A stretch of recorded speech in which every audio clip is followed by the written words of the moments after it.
오늘 저희 함께 보실 하나님 말씀 고린도 후서 4장 7절부터 18절까지 말씀입니다. 신약성경 290페이지 고린도 후서 4장 7절부터 18절까지 말씀 다 찾으신 줄로 알고 제가 봉독하도록 하겠습니다.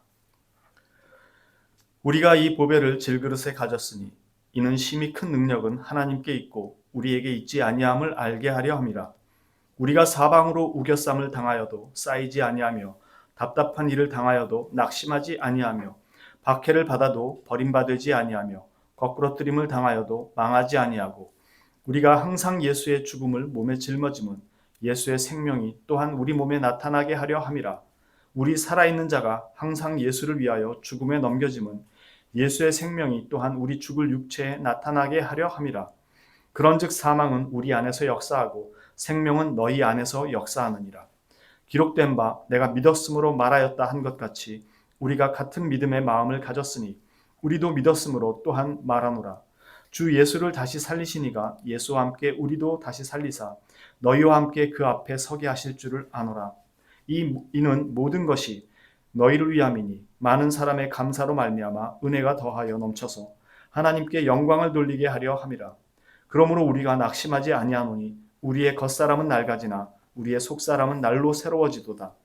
우리가 잠시 받는 환난에 경한 것이 지극히 크고 영원한 영광에 중한 것을 우리에게 이루게 함이니 우리가 주목하는 것은 보이는 것이 아니요 보이지 않는 것이니 보이는 것은 잠깐이요 보이지 않는 것은 영원함이라.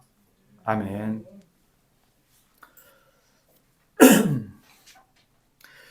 오늘 저희가 보는 고린도 후서 이 4장 말씀은 고린도 후서를 저희가 작년부터 보고 있었다가 이제 잠시 멈췄다가 이제 다시 이어서 보는데요.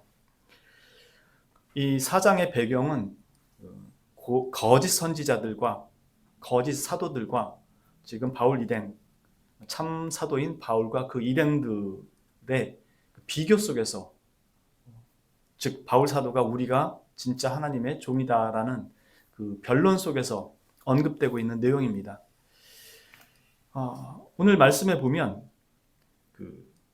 우리가 보배를 질그릇에 가졌으니 이는 심히 큰 능력은 하나님께 있고 우리에게 있지 아니함을 알게 하려 함이라 이렇게 얘기하는데, 즉 보배를 질그릇에 가진 이유가 어떤 이유인가 라고 했을 때 하나님의 능력이 우리에게 있지 않다라는 것을 이야기하고자 하는 것이고, 8절에서 9절은 그 보배를 가진 사람들에게서 나타나는 현상, 즉 보배를 질그릇에 가졌을 때 하나님의 능력이 나타나는 그 현상들에 대한 것들을 이야기하는 것이고요.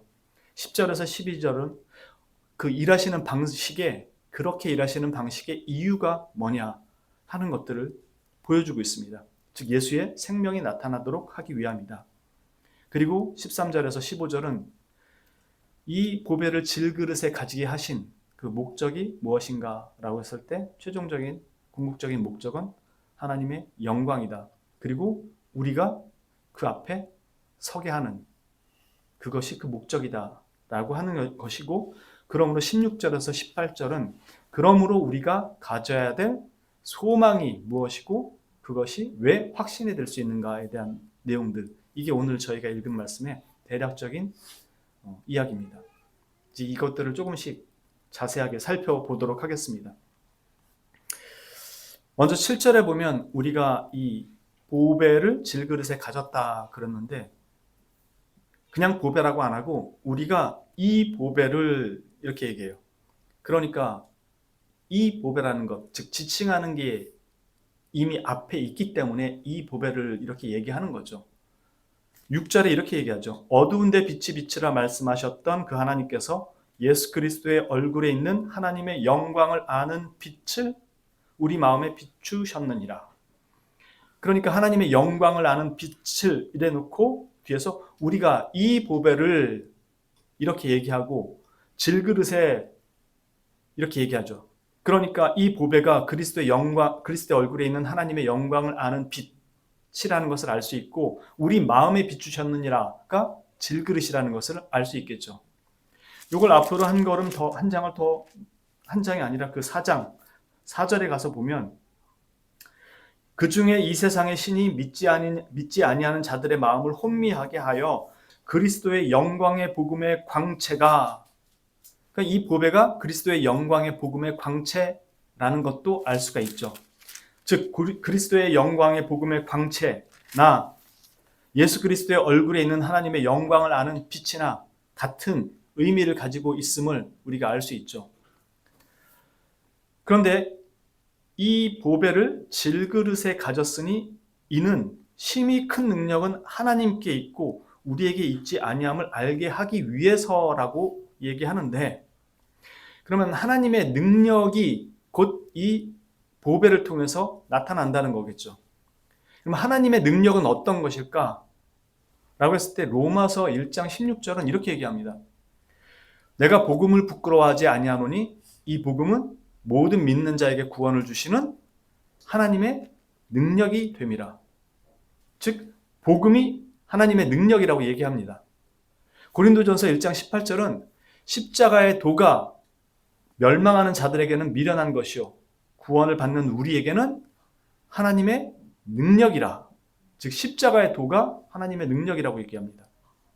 고린도전서 1장 24절에서는 오직 부르심을 받은 자들에게는 유대인이나 헬라인이나 그리스도는 하나님의 능력이요 하나님의 지혜니라. 즉 그리스도가 하나님의 능력이라고 얘기합니다. 그러니까 앞에 복음은 하나님의 능력이라고 얘기했고 십자가의 도는 하나님의 능력이라고 얘기했고 그리스도는 하나님의 능력이라고 얘기했습니다. 그러니까 이 보배를 통해서 결국 드러나는 것은 복음이며 십자가며 그리스도라는 거죠. 그러니까 결국 이 보배가 가르치는 것, 그리스도의 얼굴에 있는 하나님의 영광의 빛, 영광을 아는 빛, 아니면 그리스도의 복음의 영광의 광채, 이 모든 것들이 결국은 그리스도와 그리스도의 복음을 얘기하고 있다는 것을 알 수 있습니다. 이 보배라는 것이. 그렇다면 질그릇은 뭘 의미하는 걸까? 아까도 말한 것처럼 우리 마음에 비추셨느니라 라고 한 다음에 이 보배를 질그릇에 가졌다라는 것이니까 곧 우리들을 얘기하는 거겠죠. 그런데 질그릇이라고 표현한 이유는 뭘까? 질그릇이라는 건 흙으로 만든 그릇이라는 뜻입니다. 아주 깨지기가 쉬운 것들이죠. 다시 말해서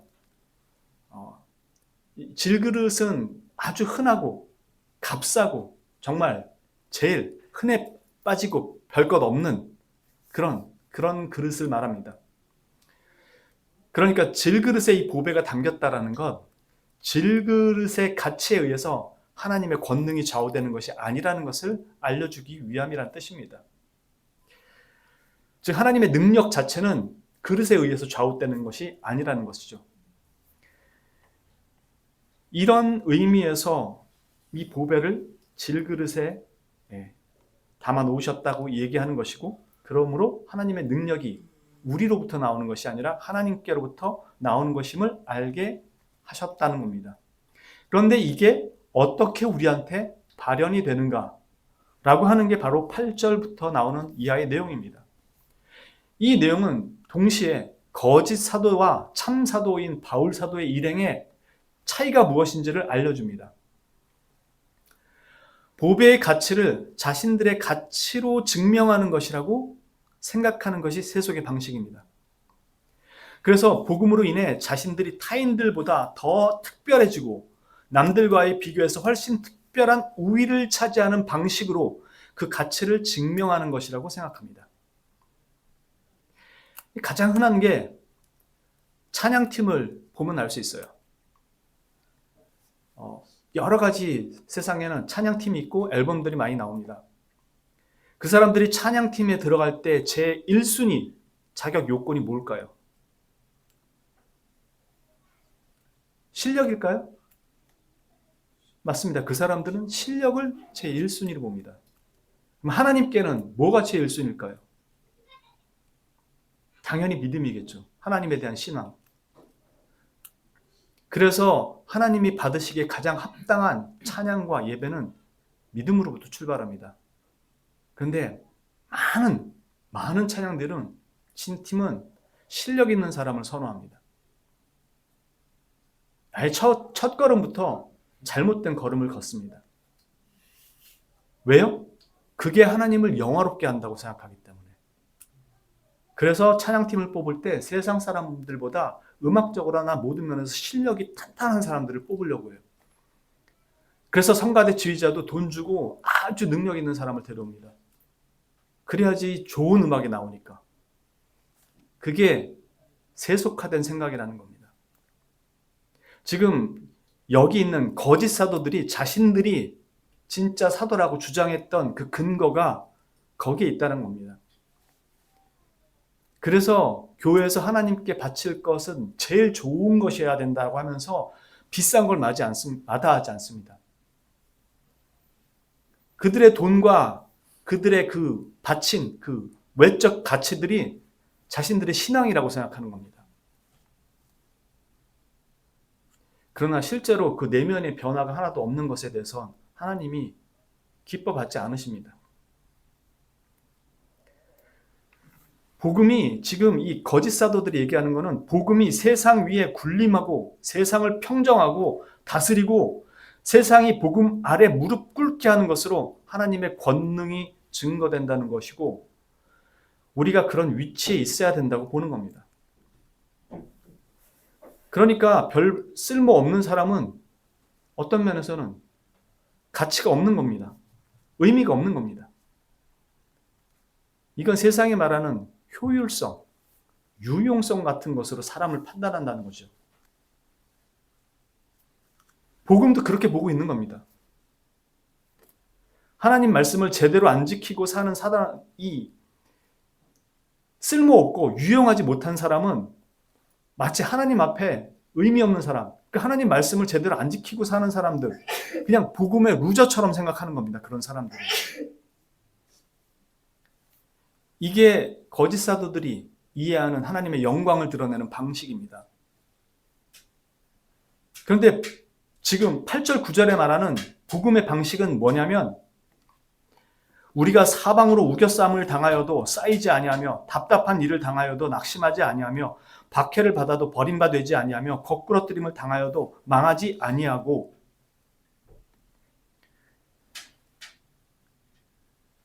하나님의 복음이 세상을 어떤 식으로 지배하는가, 어떤 식으로 세상 위에 서 있는가를 보이는 방식이 바로 십자가의 방식이라는 겁니다. 지금 여기서 우겨싸움을 안 당한다고 얘기하는가요? 우겨싸움을 당한다는 겁니다. 답답한 일을 당하고 거꾸러뜨림을 당하고 박해를 받는다는 겁니다. 그런 일이 안 생긴다는 게 아닙니다. 그런데 거짓 사도들은 복음의 힘으로 그걸 발로 밟아 눌러서 아예 안 생기게 만드는 것처럼 하는 게 복음의 능력이고 권능인 줄 안다는 겁니다.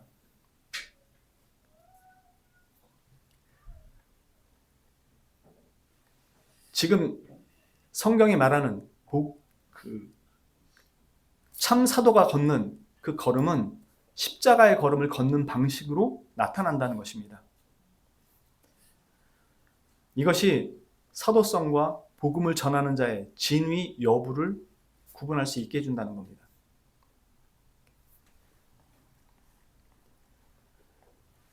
그러면 이런 사람들이 왜 이런 고난을 당하는가?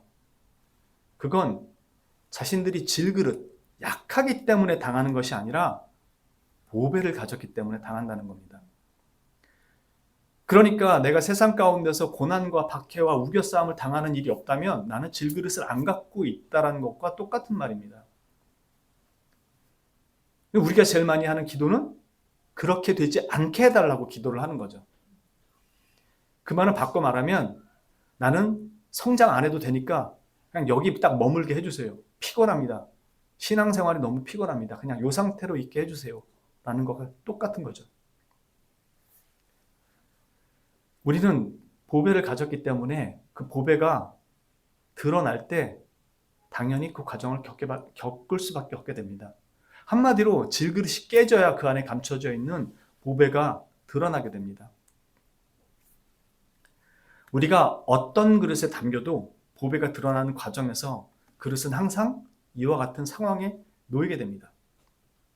그래서 바울 사도는 그 뒤에 예수님의 죽음에 대해서 언급하는 이유가 바로 그 대표적인 예가 예수님께서 십자가 위에서 그렇게 죽으심으로 하나님의 영광을 드러냈다라는 것을 말해주면서 우리가 가야 될 걸음도 똑같이 예수 그리스도의 그 죽음의 그 자리를 우리가 짊어지고 가는 거고, 그 삶에서 진정한 그리스도의 생명이 나타나는 것을 우리가 증거할 수 있게 된다는 겁니다.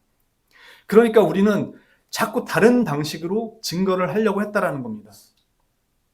그런데 예수님의 생명이 진짜로 제대로 증거되는 건 우리가 그리스도를 따라 예수의 죽음을, 그 고난을 몸에 짊어지는 것으로 나타나게 되어 있다는 겁니다. 바로 이것이 이 복음의 능력이 현실 속에서 나타나는 방식입니다. 바울은 세상에서 핍박과 박해를 받으며 감옥에 갇히고 목숨을 잃을 뻔한 경험을 수도 없이 하지만, 그렇다고 복음이 갇히거나 복음이 위험해진 적은 없습니다. 세상이 협박하고 핍박하고 굶주리며 헐벗게 고생하게 하는 건 바울 사도지 하나님의 복음이 아닙니다. 세상이 그것을 준 것이 아니기 때문에 세상이 그것으로 협박을 할 수도 없고 뺏어갈 수도 없는 겁니다. 세상이 바울 사도를 가둘 수는 있어도 복음을 가둘 수 없는 것처럼 말이죠. 오히려 그에 갇혀 있음이 복음을 전하는 또 다른 방편이 되기도 합니다. 이런 일들은 어떤 결과를 만들게 되냐면요. 즉 이런 고난과 역경들이 어떤 결과를 만들게 되냐면, 바울 사도는 그 이전에는 자연이 우리에게 주는 것으로 의존하는 삶을 살던 자였습니다. 여러분들 창세기 보시면 하나님이 세상을 다 만들고 난 다음에 인간을 창조합니다. 그리고 인간은 그 자연에 의존해서 살아가게 되어 있습니다. 먹고 입고 여러 가지 것들이 다 의존돼야 됩니다. 그냥 스스로 살아갈 수가 없습니다. 바울 사도도 똑같이 그런 존재였다가 이제는 주님이 주시는 것으로 주님을 의존하는 자로, 주님을 의존하고 사는 자로 바뀌었기 때문에 비록 세상이 그를 굶주리게 하고 핍박하고 박해할지라도 그게 더 이상 그에게 영향을 끼칠 수 없다는 것을 보여주는 겁니다. 즉 바울 사도 역시도 이제는 더 이상 이 세상으로부터 영향을 받지 않는 자가 되었음을 말하고 있습니다. 그러니까 깨지기 쉬운 질그릇일지라도 그는 세상이 더 이상 그에게 영향을 끼칠 수 있는 존재가 아니다. 영향을 끼칠 수 없는 존재가 되었다는 것이 우리라는 겁니다. 이미 복음과 하나인 것처럼 그리스도와 연합한 자가 되었기 때문입니다. 그의 삶만이 아니라, 즉 먹고 사는 문제만이 아니라 그의 사상과 가치와 영혼의 모든 영역이 그 의존하던 세상에서 하나님께로 돌아갔다는 겁니다. 그래서 하나님께서 보배를 드러내실 때 그 가치는 질그릇에 있는 것이 아니고 그 보배 자체에 있음을 보여주시는 겁니다. 우리의 신앙을 세우고 소망을 굳게 붙들게 하도록 하기 위함입니다. 바로 이런 과정을 통해서. 그것이 세상을 따라 사는 삶이 아닌 정결한 하나님의 백성이 되도록 하기 위한 십자가의 방식이고, 하나님을 온전하게 의존할 수 있도록 하시는 방식이고, 그것이 세상에서 그리스도의 길을 따르는 자들에게 어떤 영향도 끼칠 수 없음을 보여주는 것입니다. 이게 바로 큰 능력이 하나님께 있음을 알게 하는 것이다 라고 말씀하십니다. 세상의 가치나 관점이 아니라 하나님의 관점에서 그 보배가 어떻게 그 가치를 드러내고 있는가 하는 것입니다. 그래서 갈라디아서 6장 14절에 보면, 그러나 내게는 우리 주 예수 그리스도의 십자가 외에 결코 자랑할 것이 없으니 그리스도로 말미암아 세상이 나를 대하여 십자가에 못 박히고 내가 또한 세상에 대하여 그러하니라 라고 바울 사도가 이야기할 수 있는 것이었습니다. 이걸 달리 말하면 바로 자기 부인이고 십자가를 지고 그 뒤를 따르는 제자들의 삶입니다. 10절 이하에 보면 우리가 예수님의 죽음을 우리 몸에 짊어지고 살아가고 우리 가운데 그것으로 인해서 예수님의 생명이 나타나는 그 말을 하고 있습니다. 이게 십자가의 방법을 의미하는 것이고 하나님께서는 자신의 영광과 권능을 드러내실 때 가장 정확하고 명확하고 확실하게 나타내시는 방법이 이거라는 것입니다. 우리의 본이 먼저 되신, 먼저 그 길을 가셨고 부활로 그 소망을 우리 가운데 확신시켜 주신 십자가 위에 예수님, 하나님께서 보여주신 하나님의 일하심과 권능이 드러나는 방식입니다. 하나님의 이런 일하심과 방법을 우리가 믿음으로 받고 이해할 때 우리는 신앙의 성장과 성숙을 이뤄가게 됩니다. 여기가 끝이라고 생각되는 절망의 자리에서 다 끝났다고 생각하는 그 절망의 자리에서 생명을 일으키시는 하나님만이 행하시는 그 자리, 인간의 개입이 설 자리가 없는 그 자리에서 우리로 하여금 하나님을 온전히 신뢰하는 법을 배우게 하시는 겁니다. 다 끝나서 인간은 어떻게 할 수도 없는 그 죽음을 하나님께서 부활로 보이신 것은 모든 절망 가운데서 그 일을 행하시는 하나님을 신뢰할 수 있도록 하기 위해서 우리로 그 자리를 걷게 하신다는 겁니다. 그래서 처음에 기도는 회피의 기도가 되지만 시간이 되면 맞닥뜨리는 기도로 바뀌어갑니다. 그래서 구주와 함께 내가 하지 못했던, 두려워서, 걱정돼서, 불안해서 넘지 못했던 걸음들을 그리스도와 함께 넘어가는 자리로 이끌어 가시는 겁니다. 우리는 아무것도 문제가 없는 평안한 온실 속에서 신앙생활을 하길 원합니다.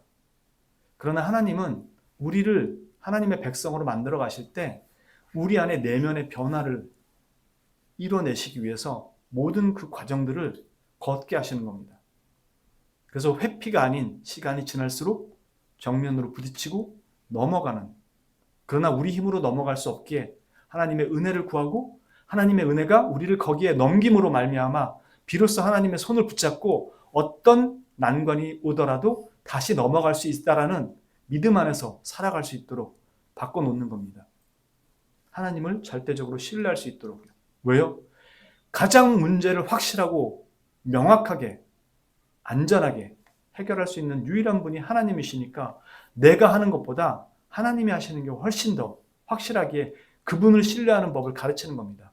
이 세상에서 살아갈 때. 그리고 주님 나라에 가서도 그분을 온전하게 신뢰할 수 있도록요. 그리스도를 따르는 우리에게는 그것이 요구되는 것입니다. 그러나 좋은 그릇이 될 필요가 없다는 말은 결코 아닙니다. 네가 아무래도 하나님이 다 하실 거야. 그런 말은 결코 아닙니다. 그리스도의 장성한 분량까지 자라가야 하는 우리의 의무라고 분명히 성경은 가르쳐 줍니다. 단지 우리가 좋은 그릇이 된다는 것이 하나님의 일의 가능 여부를 결정하는 것이 아니라는 그런 의미에서 질그릇을 말하고 있는 것이지, 우리가 의와 진리의 거룩함을 따라 가서 점점 더 성장해가는 그 문제를 소홀히 해도 하나님이 다 이루실 거라는 그런 의미로서의 말씀을 하시는 것은 결코 아닙니다. 바울 사도는 지금 그 하나님의 일하심이, 보배가 질그릇을 통해서 어떻게 드러나는지를 앞에 이야기한 다음에 13절 이하에서는 이렇게 이야기합니다. 13절 넘어가기 전에 바울 사도가 했던 내용의 포인트는 뭐에 있냐면 항상이라는 것입니다. 이게 이 보배를 가진 사람들, 그리스도와 그분의 복음을 가진 사람들이 겪는 일이 일시적인 것이 아니라 줄곧 언제나 항상 쉼없이 그런 환경에 놓인다는 겁니다. 다시 말해서 하나님의 크신 능력이 그들을 아무 일 없게 만드는 것이 아니라는 겁니다. 늘 그 자리에 내몰린다는 겁니다. 사망이 그들 코앞에서 왔다 갔다 하고 이것이 늘 비일비재한 일이었다는 것이죠. 바울 사도에게는. 우리에게도 삶의 여러 가지 환경들과 정황들이 늘 만만치 않은 일들이 우리한테 펼쳐진다는 겁니다. 그러나 동시에 그리스도의 생명이 나타남으로 말미암아서 우리는 그 가운데서 건짐도 받는다고 말하는 것입니다. 이는 우리의 삶에서 수없이 부딪히게 되는 신앙의 여정이고 그 과정들을 통해서 하나님을 향한 온전한 믿음을 세워가시는 하나님의 일하심이라는 겁니다. 동시에 바울 사도는 그것이 어느 한순간에 그들의 삶의 마지막이 될 수도 있다는 것을 인정합니다. 즉 항상 죽을 고비 어려운 환경에서 매번 구해주시기도 하시지만 어떤 사람들에게는 그것이 마지막이 되는 경우도 있다는 겁니다. 그러나 그것이 하나님의 은혜가 없었거나 능력의 부재가 아니라고 말씀하는 겁니다. 영화 창끝이라고 하는 영화가 있었습니다. End of the Spear라는 짐 엘리엇 선교사와 그 친구들, 선교사들에 관련된 영화였는데요. End of the Spear라고 유튜브에도 많이 나오고 합니다. 나중에 보실 기회 있으면 한번 보세요. 1927년생으로 시카고의 명문 대학교인 휘튼 대학을 수석으로 졸업할 만큼 인재였던 이 사람은 남미 에콰도르 아마존 유역의 가장 위험한 지역에 선교사로 갔다가 28살이라는 젊은 나이에 순교합니다. 접근이 가장 어렵고 위험하기로 소문난 아우카 부족이 사는 곳에 친구들과 함께 들어가자마자 모두가 다 창에 찔려서 살해된 채 강가에 버려집니다. 그냥 들어가자마자 다 죽습니다. 아무것도 해보지도 못하고 그냥 죽은 겁니다. 이 선교를 위해서 수십 년을 준비했는데 들어가자마자 죽은 겁니다. 선교에 대해서 당시 매우 적극적이고 관대한 편인, 지금도 사실 미국은 자신의 선교사들을 되게 보호하죠. 그럼 미국조차도 비판하는 기사를 냈습니다. 시카고 신문에 이 얼마나 불필요한 낭비인가 라는 제목으로 비판 기사를 씁니다. 그렇게 그들이 죽은 다음에 죽고 나서 1년 동안 엘리엇의 아내 엘리자베스는 간호교육을 배웁니다. 간호교육을 받습니다. 그리고 간호교육을 1년 동안에 마치고 남편을 죽인 그 부족의 간호사로 들어가서 5년을 지냅니다. 다행히 그 사람들은, 그 부족은 여자는 죽이지 않았습니다. 그녀가 그 부족에 있다가 5년을 지내고 떠날 때 부족 추장이 당신은 누구냐고 묻습니다. 그녀는 자신은 5년 전에 당신들이 죽였던 바로 그 남자의 아내라고 대답을 합니다. 자신은 남편이 그들에게 전하고자 했던 예수 그리스도의 사랑과 복음을 전하기 위해 다시 이곳에 왔을 뿐이라고 대답합니다. 그리고 수십 년이 지난 후에 그 마을에는 셀 수 없을 만큼의 숫자의 교회가 생겨납니다. 짐 엘리엇의 아들이 그곳에 담임 목사로 들어갑니다. 그리고 짐 엘리엇과 친구들을 죽인 그 사람들이 그 교회의 장로와 교사가 됩니다. 토마스 선교사가 우리나라에 복음을 전하기 위해 들어왔지만 우리나라에 돌아다녀 보지도 못하고 배에서 내려서 육지에 발을 디디자마자 죽습니다. 그의 손에는 단지 몇 권의 성경이 들려있을 뿐이었습니다. 그런데 그곳에 교회가 세워지기 시작합니다. 우리에게는 끝이라고 보이는 것들, 그리고 실제로 끝났다고 보는 그 자리들, 그리고 실제로 끝난 자리들, 그 자리가 하나님에게 있어서는 하나님의 역사가 끝나지 않는 자리라는 것입니다. 그 자리에 나무와 꽃과 열매가 맺혀지더라는 것입니다. 단지 우리가 그걸 볼 안목이 없기 때문에, 알지도 못하기 때문에, 깨닫지도 못하기 때문에 끝났다고 보는 것이지 하나님의 역사는 끝나지 않습니다. 그래서 시간이 지나고 나서야 그걸 알게 됩니다. 왜냐하면 세상은 언제나 주님을 거부하고 예수님의 생명이 드러나는 그 자리에 항상 누군가의 희생을 요구하기 때문입니다. 다만 이게 사도들의 문제나 교육자들의 문제만이 아니라 즉 사도나 교육자들에게만 해당되는 문제가 아니라 모든 성도들이 살아가는 그 삶에도 동일한 것이 요구된다는 것입니다. 각자의 삶의 자리에서 각자만의 방식으로 이것이 요구되고 그곳에서 복음이 꽃을 피운다는 것입니다.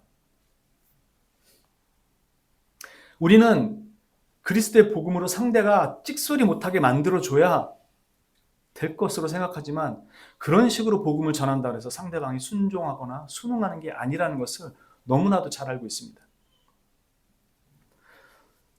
우리는 이런 위험의 순간에서 주님이 구해 주실 것을 믿지만 혹여 우리가 죽음을 맞이한다고 해도 그것이 하나님의 능력의 문제가 아니고 은혜가 없었다는 것도 아니라는 것을 믿고 받아들여야 합니다.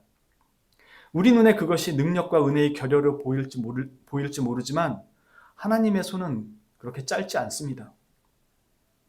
크고 강한 하나님의 손에 능력과 은혜의 부재는 없습니다. 그리스도를 믿는 믿음 안에서는 모든 것이 이해가 되기 때문입니다. 그래서 우리는 아닌가 보다, 끝났는가 보다, 실패했나 보다 라고 생각하는 그곳에 또 다른 방식으로 하나님은 놀라운 일들을 이루고 계십니다. 그걸 믿고 가는 것입니다. 결국 이 보배를 가졌다는 것과 그것이 세상 가운데 드러날 때 그 질그릇의 역할이 무엇인지를 잘 보여줍니다. 우리는 우겨싸움을 당할 것이고 답답한 일도 겪을 것이고 박해를 받을 것이고 거꾸러뜨림을 당할 것입니다. 거기서 하나님의 영광과 능력을 동시에 보게 될 것이라는 겁니다. 그게 복음이 증거하는 하나님의 능력이고 이 보배를 드러내는 가치의 방법이라는 겁니다. 우리가 믿음이 성장한다는 것은 바로 하나님의 영광을 아는 빛을 가졌다는 전제 하에서 가능한 얘기입니다. 이거 없이 믿음이 성장하지 않는다는 겁니다. 하나님의 영광을 아는 빛이 우리 마음속에 비춰져야 믿음이 자리하고 성장한다는 겁니다. 근데 그 하나님의 영광을 아는 빛을 세속적 방식으로 이해하면 믿음이 성장이 안 된다는 거죠. 하나님의 영광을 아는 그 빛, 복음의 영광, 그리스도의 복음, 그리스도, 그것이 어떻게 드러났나라고 했을 때 지금 8절에서부터 나온 그 모양으로 드러났고 우리의 죽음 속에 그리스도의 생명이 나타났음을 이야기하는 것입니다. 우리가 이 보배를 가졌다는 것을 어떻게 이해하느냐에 따라 신앙생활의 방향은 달라지게 될 겁니다. 내가 깨지지 않는 그릇이 되고자 기도하고 남들이 나를 깨트릴 수 없는 그릇이 되고자 하고 그렇게 애를 쓰고 그것으로 은혜를 구하고 믿음을 동원하게 될 것인지 아니면 주님의 뜻대로 이 모든 과정 속에서 자신이 깨어져야 하면 그 자리에서 깨어지고 그 속에 그리스도와 복음을 드러내기 위해 자기를 부인하며 자기 십자가를 지고 주님의 걸음을 따를 것인지 그게 여러분이 이 보배를 가졌다는 것을 어떻게 이해하느냐에 따라서 달라지게 될 것이라는 겁니다. 주님의 영광과 권능이 드러나는 자리는 분명하다고 말씀합니다. 우리는 매번 죽음의 자리에서 부활을 경험하게 될 것입니다. 죽지 않은 자에게 부활이란 말이 성립이 되지 않죠. 고난과 좌절과 절망과 이런 자리에서 부활을 경험하게 되는 겁니다. 그런 자리를 회피하면 하나님의 부활의 영광을 제대로 볼 수 없기에 신앙이 성장할 수가 없다는 겁니다.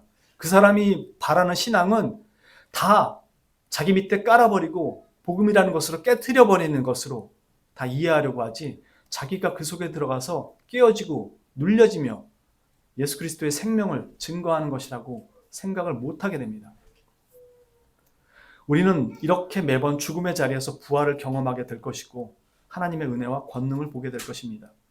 바로 하나님의 영광을 아는 빛을 경험하는 자들이 점점 더 하나님께 한 걸음씩 가까이 나아가게 될 것입니다. 그렇게 이 영광을 아는 빛, 그리스도의 복음을 진실로 믿음으로 받는 자들은 그 자리가 결코 쉽지 않지만 믿음으로 견디고 버티는 자리로 살아가도록 요구받는 것입니다.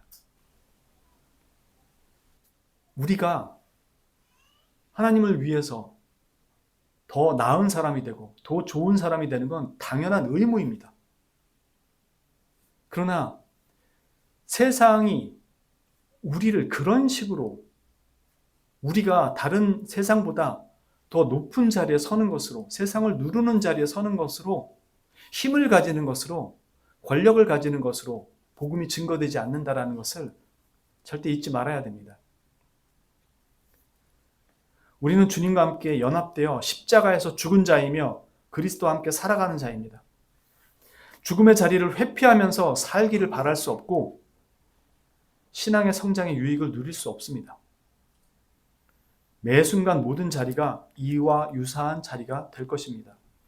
그 시간 속에서 우리의 겉사람은 점차 노쇠해져 가겠지만, 즉 우리는 점차 늙어가고 사그러져 가겠지만 우리의 속사람은 더욱 새로워져 갈 것입니다. 이걸 소망하지 않는 사람은 그리스도인이 아니라고 봐야 됩니다. 그러므로 지극히 크고 영원한 무게의 영광의 무게를 바라보는 사람은 잠시 받는 이 땅의 환난에 가벼움으로 인해 절망하거나 좌절하지 않는다고 지금 바울 사도가 이야기합니다.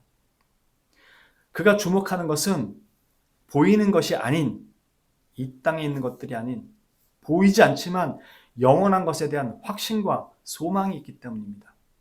그래서 바울 사도는 우리의 고난과 절망 속에서 부활을 일으키신 그 주님을 통해서 보듯이 우리의 삶에서 역사하실 하나님에 대한 소망과 신뢰를 가질 수 있는 것이고, 혹여 우리 삶이 여기서 마감된다고 할지라도 그 이후에 있는 우리의 정말로 복된 영광의 그 자리가 우리에게는 확실하게 확신 가운데 주어졌기 때문에 소망으로 그 인생을 살라고 하는 것입니다. 그러니까 이렇게 살다가 죽는 게 세상에서 보았을 때 실패나 별 볼 일 없는 삶이 아니라는 겁니다. 그래서 우리의 매번의 삶은 예수 그리스도의 죽음을 몸에 짊어지고 사는 삶이 되고, 오히려 그 짊어짐 삶 속에서 예수 그리스도의 생명을 드러낸다는 것입니다. 그래서 누군가 네가 왜 예수를 믿느냐라고 했을 때 예수 믿어서 대박났다라는 것을 증거하는 것보다 대박남이 없어도 나는 이 삶을 지켜가고 살아간다라는 것을 통해서 그 사람의 그 모습을 통해서 예수 그리스도의 생명이 무엇인지가 증거된다는 겁니다. 다른 방식으로 증거하려고 하는 것들이 아니고요. 그래서 정말로 하나님이 살아계시구나를 알 수 있다는 것입니다. 그 가장 기본적인 자리 자체가 바로 예배의 자리라는 겁니다.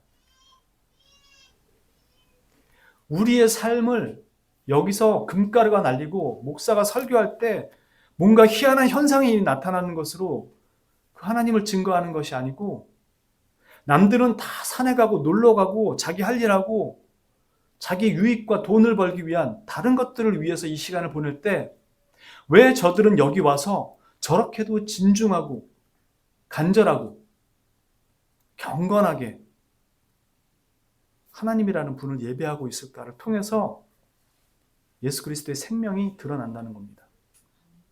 그래서 여러분은 일주일을, 이 하루를 온전하게 지키기 위해서 살아가는 겁니다. 토요일은 이 하루를 위해서 미리 준비하는 하루고, 일이 있어서 아무리 늦게 자도 일찍 일어나서 주님을 만나기 위해서, 주님 앞에 예배자로 서기 위해서 그걸 준비하는 겁니다. 그 삶이 쉽겠냐고요. 이 바쁘고 척박한 오늘날 삶 속에서. 그게 우리가 예배자라고 부르는 자리라는 겁니다. 근데 온갖 것들은 다 명분을 삼아서 그럴듯하게 하는데, 실제로 가장 기본적인 예배의 자리나 말씀을 읽는 자리, 이런 것들은 없어요. 자신이 하는 모든 일들에 대한 타이틀과 명분은 주님을 위해서인데, 그의 삶에 주님을 위해서 제일 먼저 준비되어야 되는 가장 기본적인 것들이 준비되지 않고 있다면 우리는 어떤 방식으로 도대체 주님을 증거하려고 하느냐 하는 문제를 스스로에게 물어봐야 된다는 겁니다. 여러분, 이 일주일 중에 이 하루는 정말로 내 신앙의 가장 기초가 되고 출발이 되는 소중한 자리고, 그걸 지키기 위해서 나머지 6일을 다 이 하루를 위해서 준비될 수 있어야 됩니다. 그래서 주일날 해야 될 일들이 있으면 다 사전에 끝내야 되는 거고, 모든 것들이 이 주일을 위해서 준비가 돼 있어야 되는 거예요. 근데 우리는 딱 요 시간만 그냥 주님한테 잠깐 왔다 가면 되고, 나머지 다 자기 시간으로 생각한다는 거죠.